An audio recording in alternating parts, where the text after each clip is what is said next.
Selama 22 tahun, pria ini menggali gunung. Dan lihat apa yang terjadi setelahnya. Pernahkah Anda membelah gunung? Ataukah gunungnya udah terbelah duluan? Gunung apa itu?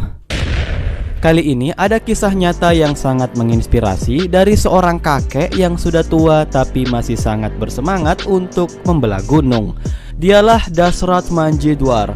Awalnya warga desa sekitar menganggap dia tidak waras karena kesehariannya hanya menggali-gali gunung tanpa ada alasan yang jelas. Mau cari apa lu di situ? Mau cari emas juga tidak ada, mau cari uang apalagi.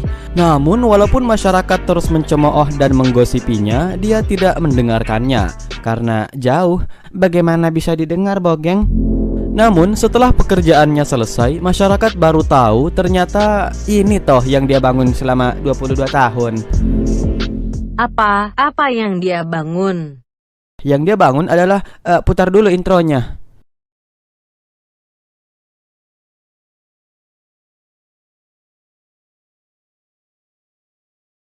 Ya, jadi dengarkan dulu kisahnya karena ini adalah al-kisah al-nyatah. Awalnya hidup Dasrat Manji biasa-biasa saja, normal dan cinta ketenangan. Namun pada tahun 1959 istrinya Falguni sakit keras. Dia pun membawa istrinya ke rumah sakit terdekat, tapi jauhnya sampai 70 km dari desanya. Tapi demi rasa cintanya kepada istrinya, dia rela melarikan istrinya ke rumah sakit. Loh, kenapa dilarikan? Naik becak kayak apa kayak? Gimana sih Manji? Namun sayangnya karena terlalu lama di jalan, istrinya pun menghembuskan napas terakhirnya. Tiba-tiba narik napas lagi. Sorry, ini yang terakhir. Atas kepergian istrinya, si Manji sangat terpukul dan sangat menyesali karena desanya sangat jauh dengan rumah sakit terdekat. Antara rumah sakit dan desanya terhalang oleh sebuah gunung berbatu, sehingga masyarakat yang ingin berobat harus mengitari gunung itu dulu. Wah, udah sakit malah dilarikan ke rumah sakit. Sejak saat itu dia pun mulai mengambil linggis, sekop, cangkul, kursi gaming dan langsung menuju ke gunung yang dimaksud. Dia membelah gunung berbatu seluas 91 meter. Itu dia lakukan setiap hari. Masyarakat bukannya ngebantuin malah ngeledekin. Mereka berkata pakai bahasa India dan diterjemahkan ke bahasa Indonesia yang telah disempurnakan berbunyi seperti ini. Hahaha. Wahai Manji yang sudah tua tapi masih kuat, untuk apa engkau menggali gunung itu? Di situ tidak ada apa-apa. Mending kita makan palu basah saja di warung Cotona Haji Kadir yang ada di Jalan Veteran Utara Lorong 44. Di situ palu basahnya enak loh. Mari dimakan. Namun si Manji tidak menghiraukan dan tetap fokus menggali. Kian hari masyarakat pun merasa tingkah lakunya itu aneh. Dan tidak sedikit masyarakat yang mengira bahwa dia itu sudah tidak waras. Namun ya, seakan tidak peduli, si Manji terus menggali. Apa yang dia inginkan? Nah, dia bertekad untuk membuatkan jalanan tembus dari desanya menuju ke rumah sakit yang melewati gunung tersebut. Itu yang dia mau, agar warga desa bisa berobat tanpa harus menempuh jarak yang jauh. Dia tidak ingin orang lain merasakan penderitaan yang telah ia rasakan setelah kehilangan sang istri tercinta.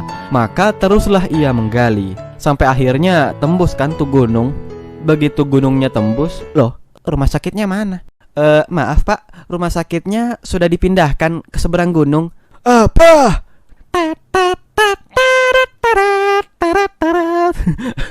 Ya enggak dong, bisa aja lu jarjit. Ya, setelah jalanan itu tembus, masyarakat mulai terbuka matanya dan merasakan manfaat yang begitu besar setelah adanya jalanan tersebut. Namun sedihnya, Manji meninggal dunia pada 2007 akibat kanker. Setelah ia meninggal, namanya pun dikenang di desa itu.